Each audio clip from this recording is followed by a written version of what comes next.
दोस्तों, मेरा नाम है नीलेश मिश्रा। किस्से कहानियां सुन सुन के बड़े हुए आप और हम, लेकिन फिर न जाने क्यों कहानियां सुनना सुनाना छोड़ दिया। चलिए वापस ले चलता हूं आपको मन के उस कोने में जहां किस्सों कहानियों का घर है। दोस्तों, स्वागत है आपका इस सावन ओरिजिनल शो में, किस्सों का कोना विद नीलेश मिश्रा, सिर्फ सावन पर। दोस्तों, मेरी मंडली की एक सदस्य हैं सदफ नाज। कम बोलती हैं लेकिन कमाल का लिखती हैं। चलिए आज आपको सुना रहा हूं सदफ की लिखी हुई कहानी, जिसका नाम है 8:15 की दिल्ली वाली ट्रेन।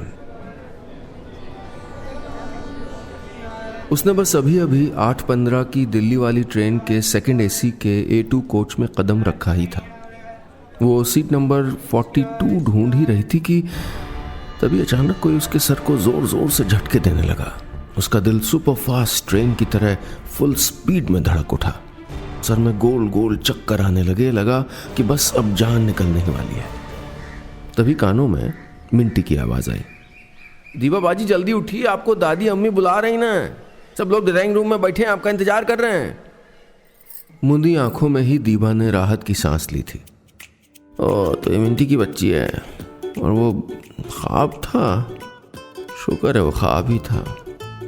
दिमाग के दुरुस्त होते ही सबसे पहले उसने मिंटी को लताड़ा। जंगली कहीं की, इस तरह किसी के सर को झंझोड़ के नींद से जगाया जाता है क्या?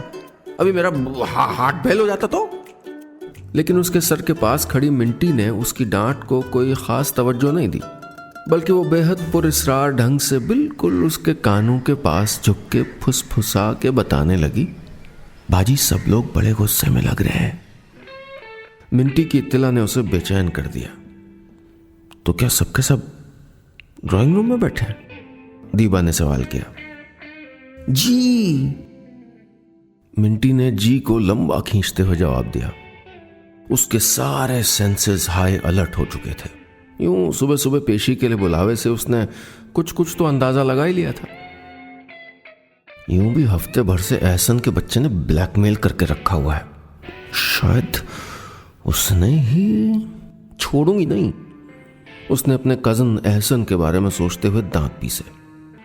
खैर, एक दिन तो सबको पता चलना ही था। खुद को तसल्ली देने की कोशिश की, हालांकि सबके रिएक्शन का सोच के हालत पतली हुई जा रही थी। खैर, उसने सोचते हुए जल्दी जल्दी पांव चप्पलों में ठूंसे, बालों को कल्चर से दबाया, कांधे पे दुपट्टा डाला और वॉशरूम जाके जल्दी जल्दी चेहरे पे पानी के छींटे मारने लगी। बाहर आते ही ड्राइंग रूम की ओर भागी। उसने दरवाजे पे ठिठक के दीवार घड़ी पे नजर डाली, जो सुबह के 6:15 का वक्त दिखा रही थी। न जाने किस ग्रह से इंपोर्ट किए गए हैं मेरे खानदान वाले। विटामिन कैल्शियम के बजाय वक्त की पाबंदी के कैप्सूल खाते हैं सबके सब। इतनी सुबह सुबह उठ जाना और हर छोटे बड़े मसले को लेकर बैठकी भी सुबह सवेरे लगा देना, जैसे इनके खानदानी वसीयत में लिख दिया गया है। वो चिढ़ के सोचने लगी। आइए आइए साहबजादी। कमरे में कदम रखते ही दादी जान ने उसकी खातिरदारी की। दीवा के कानों में आने वाले खतरे की घंटी बज गई थी। दीवा ने दादी जान के जुमले को नजरअंदाज करते हुए कमरे का जायजा लिया। दादी जान हाथ में तस्बीह लिए दीवान पे चढ़ी बैठी थी। बगल वाले सोफे पे मम्मी पापा विराजमान थे। एक तरफ भाईजान और बाजी भवें ताने उसको यूं घूर रहे थे मानो उसने अभी अभी मार्स से आई उड़न तश्तरी उनकी छत पे लैंड कर दी हो। छोटी फुप्फू भी एक सोफे पे बैठी अपने लंबे नाखूनों पे गौर फरमा रही थी। हालांकि उनकी आंखें नींद के खुमार में डूबी लग रही थीं। बेचारी छोटी फुप्फू को भी इन लोगों ने ना सुबह सुबह खानदानी मीटिंग अटेंड करने के लिए जगा दिया। फुप्फू की नींद खराब होने पे उसको बेहद अफसोस हुआ। वो उन्हीं के पास जाके बैठ गई। अगले ही पल उसकी खातिरदारी शुरू हो चुकी थी। शुरुआत मम्मी ने की। ठीक ही कहते हैं लोग, फुप्फू भतीजी एक जात होती है। साजदा, इसने भी तुम्हारे रंग ढंग निकाल लिए। और तुम, अब उनका रुख दीवा की तरफ था। हमें तो पता भी नहीं चलता कि तुम अपनी फुप्फू की सरपरस्ती में दर्जी बनाने वाले कॉलेजों के एंट्रेंस एग्जाम देती फिर रही हो। अपनी पीएचडी होल्डर भाभी के मुंह से दर्जी बनाने वाले कॉलेज सुन के छोटी फुप्फू तड़प उठी थी। अरे हद है भाभी, दर्जी बनाने के कॉलेज? दीबा कोई पड़ोस के जुम्मन दर्जी से सिलाई कटाई की ट्रेनिंग लेने के लिए एंट्रेंस एग्जाम नहीं देती फिर रही है। छोटी फुफ्फू की बात पे दादी जान का पारा और चढ़ गया। उन्होंने भी अपनी पोती से पहले अपनी नालायक बेटी की खबर लेना जरूरी समझा। साजदा, बजाय समझाने कि तुम इसकी हिमायत कर रही हो, लो भला मरहूम कासिम अली की पोती मोहल्ले भर के कपड़े सिलती फिरेगी, कमबख्त, नाक कटवाएगी हमारी। दादी जान को यूं भी अपनी नाक की बहुत फिक्र रहती थी। दीबा को सबका छोटी फुफ्फू पे यूं चढ़ दौड़ना बहुत बुरा लग रहा था। उसने ही उनको अपने फैशन डिज़ाइनिंग के कोर्स के लिए होने वाले एंट्रेंस एग्ज़ाम के बारे में किसी को भी बताने से मना किया था, कम से कम रिजल्ट आने तक। लेकिन दीबा के कज़न एहसन ने वक्त से पहले ही भांडा फोड़ दिया था और जिसका नतीजा सामने था। अब तक गुस्से से भरे बैठे पापा ने भी अपना फ़र्ज़ निभा दिया। यूं भी वो शुरू से उसको गैर जिम्मेदार ही समझते थे। अगर यही करना था तो मेडिकल की तैयारी क्यों की और बायोकेमिस्ट्री में वक्त और पैसे क्यों गंवाए? पापा की फटकार खामोशी से सर झुकाए सुनती हुई दीबा मन ही मन सोच रही थी कि क्या वाकई उसने पैसे और वक्त को गंवाया है। लेकिन उसके मन ने सख्ती से कहा, नहीं, वो बिल्कुल सही रास्ते पे है। दीबा यासिर अली का परिवार भी उन्हीं पढ़े लिखे घरानों में शामिल था जो पीढ़ियों से मानते आए हैं कि डॉक्टर, इंजीनियर, सरकारी अफसर या प्रोफेसर बस ऐसा ही प्रोफेशन इज्जतदार प्रोफेशन है। ऐसे में वो अच्छी तरह जानती थी कि उसके फैसले पे घर वालों का रिएक्शन क्या होगा। हालांकि दीबा आपको अभी जितनी कॉन्फिडेंट नजर आ रही है ना, वो कुछ दिनों पहले तक बिल्कुल ऐसी नहीं थी। काफी दब्बू और डरपोक किस्म की लड़की रही है ये। छोटे बड़े कदम उठाने से पहले मम्मी, पापा, नानी, दादी से लेके अलाना फलाना तक सब के बारे में सोचती थी और उन लोगों पे उसके उठाए गए कदम के साइकोलॉजिकल इफेक्ट पे घंटों विचार किया करती। और अक्सर यूं होता कि वो उस काम को करने का आइडिया बीच में ड्रॉप कर देती। इसी नेचर से उसकी जिंदगी अच्छी खासी लेबोरेटरी बन के रह गई थी। बचपन से ही ख्यालों में उड़ते रहने वाली दीबा को रंगों और फैब्रिक से बहुत प्यार था। चमकती मैगजीन्स में खूबसूरत डिज़ाइन के कपड़े पहने मॉडलों को देखकर उसकी सांसें अटक सी जाती। वो अक्सर उन सारी देखी गई डिज़ाइंस को मन ही मन काट छांट के अलग सा शेप दे के खुश हो जाती। पेंटिंग, स्केचिंग करना उसको बहुत पसंद था। हालांकि इन सब के बावजूद वो पढ़ने में भी काफ़ी अच्छी थी।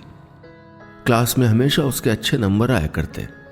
जब से थोड़ी समझदार हुई थी वो मन ही मन फैशन डिज़ाइनर बनने के सपने देखती रहती थी, पर अपने सपनों के बारे में किसी से कुछ भी बोलने की हिम्मत नहीं हुई कभी उसकी। हाँ, जैसे ही 10वीं का रिजल्ट आया उसकी ज़िंदगी अचानक फैमिली एक्सपेरिमेंट में तब्दील हो गई थी। उसके 10वीं में अच्छे नंबरों से पास होते ही घर वालों की एक और ऐसी ही मीटिंग बैठी थी। तुम्हारे अब्बा जान को बड़ा अरमान था कि उनके बच्चों में से कोई एक डॉक्टर बनता, लेकिन सब के सब सरकारी अफसर और प्रोफेसर बन गए। दादी ने सर्द आह भरते हुए अपने बेटे यानी दीबा के पापा से कहा। दीबा ने अपनी बात कहने के लिए अपने होंठ खोले ही थे कि मम्मी बोल पड़ी, अम्मी, मेरे भी मायके में कोई डॉक्टर नहीं है। मम्मी को भी अफसोस था। पापा ने उन दोनों की ख्वाहिश को जबान दे दी। अरे, दीबा के बायोलॉजी में हमेशा अच्छे नंबर आते हैं तो इसको हम मेडिकल की तैयारी करवाएंगे। पापा ने फैसला सुना दिया। दीबा ने कुछ कहना चाहा, लेकिन पापा मम्मी और दादी से मशवरा करने लगे थे। अरे, वक्त बर्बाद करने से क्या फ़ायदा भाई, इसको कोटा भेज देते हैं मेडिकल की तैयारी के लिए, साथ साथ वहीं +2 भी कर लेगी। अब इसमें भला घर वालों को क्या एतराज़ हो सकता था। और इस तरह से बोरिया बिस्तर बांध के दीबा मेडिकल की तैयारी के लिए कोटा रवाना हो गई। कोटा आके वो जी जान से पढ़ाई में जुट गई थी ताकि घर वालों को उससे कोई शिकायत न हो। पर वो क्या करती जब क्लास में रवि सर SHM के न्यूमेरिकल सॉल्व करवा रहे होते और वो क्लास की दीवारों और खिड़की के पर्दे के रंगों के बैलेंस के बारे में सोच रही होती। पीजी वाली आंटी की साड़ी और ब्लाउज के मैचिंग पे उसका ध्यान अटक जाता। वो अपनी दोस्तों से पूछती, तुमने देखा सुमन आंटी ने क्रीम और मरून कलर की साड़ी के साथ क्रीम कलर का ब्लाउज पहना है, कितना डल कॉम्बिनेशन है। अगर आंटी ने साड़ी के साथ डल गोल्ड कलर का ब्लाउज पहना होता ना, कितना बढ़िया लुक आता है ना। दोस्तों के साथ फिल्म या फैशन मैगजीन देखते हुए अचानक बोल उठती, ये तुम्हें नहीं लगता अगर इस मॉडल के कुर्ते का गला राउंड के बजाय बोट शेप होता तो इसकी लंबी और पतली गर्दन और खूबसूरत नजर आती। उसकी सहेलियां ऐसी बातों पे उसको घूर के देखती और उसको पढ़ाई पे ध्यान देने की नसीहतें करती। वो ऐसा जानबूझ के नहीं करती थी, वो तो हर वक्त किताबें खोले बैठी रहती थी। लेकिन बात यह थी कि वो किताबें तो जरूर खोल के बैठती थी, लेकिन उसका ध्यान कहीं और होता।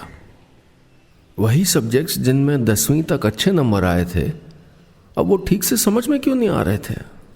उसका मन उन किताबों से दूर भागने का करता। ऐसे में वो अपना छोटा सा बॉक्स निकाल लेती जिसे उसने कोटा आने से पहले मम्मी से छुपा के बैग में रख लिया था। बॉक्स में तरह तरह के कागज, कलर पेंसिल, स्केच, गम, कैंची, बटन, कपड़ों की कतरने, ड्राइंग कॉपीज थे।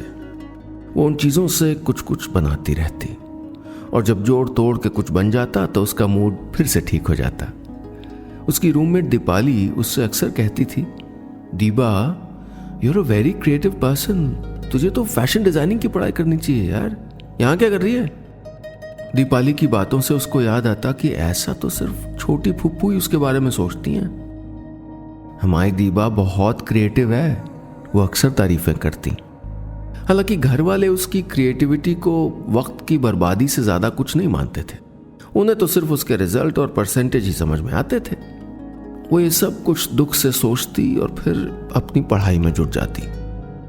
लेकिन 2 साल की कड़ी मेहनत के बावजूद वो मेडिकल का एंट्रेंस एग्जाम नहीं निकाल पाई तो न जाने क्यों उसको दुख के बदले खुशी हो रही थी। मेडिकल का एंट्रेंस ना निकाल पाने का दुख नहीं था उसे। हाँ, ये डर जरूर था कि कहीं एक बार फिर उसको मेडिकल की तैयारी में जोत न दिया जाए। 2 साल की तैयारी के बावजूद तुम पीएमटी नहीं निकाल पाई। अरे अपने भाई बहनों को देखो, इंजीनियरिंग के फर्स्ट अटेम्प्ट में ही अच्छी रैंकिंग मिल गई, लेकिन तुम। पापा ने अफसोस जताया। दीबा शर्म से गड़ गई थी। +2 के इसके नंबर ठीक ठाक हैं, इसको बायोकेमिस्ट्री में एडमिशन दिला दीजिए, कॉलेज के साथ साथ मेडिकल की तैयारी भी कर लेगी, भाईजान ने पापा को सलाह दी। दीबा अगले कुछ दिनों में शहर के कॉलेज के बायोकेमिस्ट्री के डिपार्टमेंट में पाई जाने लगी। लेकिन रात दिन बायोकेमिस्ट्री की किताबों में उलझी दीबा क्या करती जब उसको छोटी छोटी चीज़ें भी बहुत मुश्किल से समझ में आती।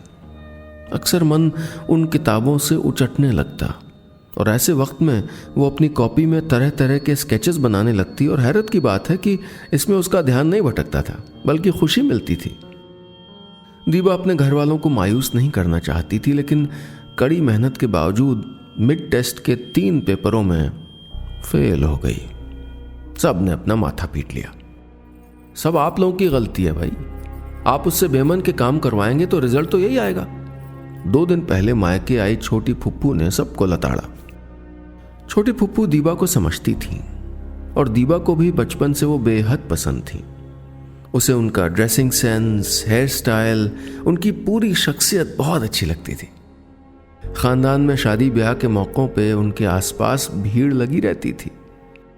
जिसके भी बालों और चेहरे पे उनका हाथ फिर जाता वो उस पार्टी में सबसे खास नजर आता। खानदान भर की ब्यूटी एक्सपर्ट थी वो, लेकिन घर वालों को उनके शौक से बेहद चढ़ थी। अरे इसी शौक की वजह से तो कूड़ मगज रह गई, रो पीट के बीएड कर पाई थी साजदा, दादी जान अक्सर कहती। फुफ्फू ब्यूटिशियन की पढ़ाई करना चाहती थी, लेकिन उनको डोनेशन दे दिला के बीएड करवा दिया गया। ससुराल वापस जाने से पहले छोटी फुफ्फू उसके कमरे में आई थी। मुझे पता है तुम क्या चाहती हो। दीबा की आंखें झिलमिला उठी थी। देखो दीबा, दूसरे हमारे सपनों को समझे, हम ऐसी उम्मीद क्यों करें। अपनी लिमिटेशन और ताकत हमें पता होगी ना कि किसी दूसरे को। तुम वो गलती मत करना जो मुझसे हुई। उसी शाम छोटी फुफ्फू अपने ससुराल वापस चली गई थी और दीबा ने भी उसी शाम अपना पक्का फैसला ले लिया था।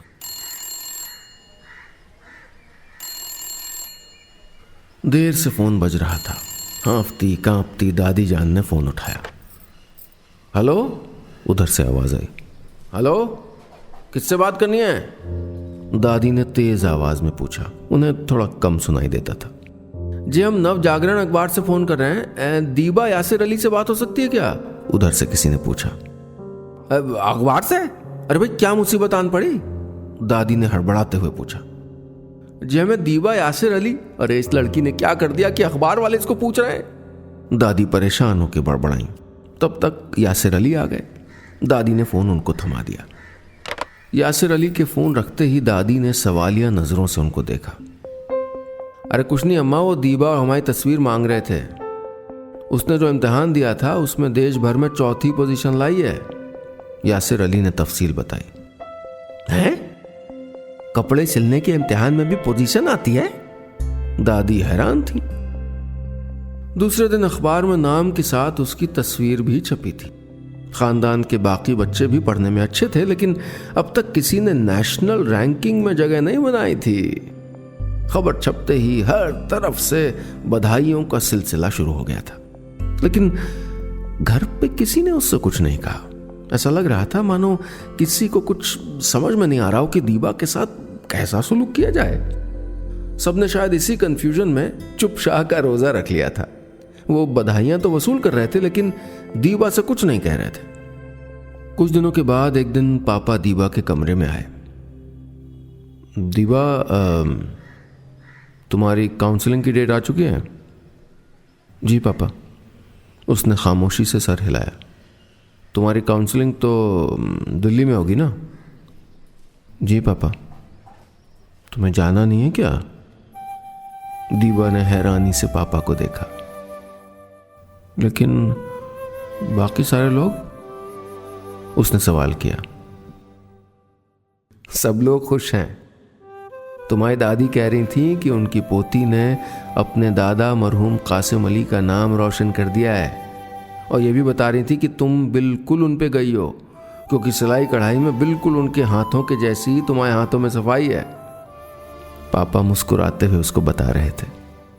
उसे कुछ नहीं समझ में आ रहा था कि ये सब कुछ ख्वाब है या हकीकत। पापा ने हैरान सी खड़ी दीबा की हथेलियों को खींचकर उन पे ट्रेन की 2 टिकटें रख दी थीं। हम अगले हफ्ते 12 तारीख को 8:15 की दिल्ली वाली ट्रेन से चल रहे हैं, और हाँ, अपनी छोटी पुप्पू को भी खुशखबरी सुना देना। पापा हंसते हुए कह रहे थे, और दीबा को अपनी सांस मारे खुशी के रुकती हुई महसूस हो रही थी। दोस्तों, किस्सा खत्म, पैसा हजम। उम्मीद है आज की कहानी आपको अच्छी लगी होगी। आप सुन रहे हैं सावन ओरिजिनल शो किस्सों का कोना विद नीलेश मिश्रा, सिर्फ सावन पर।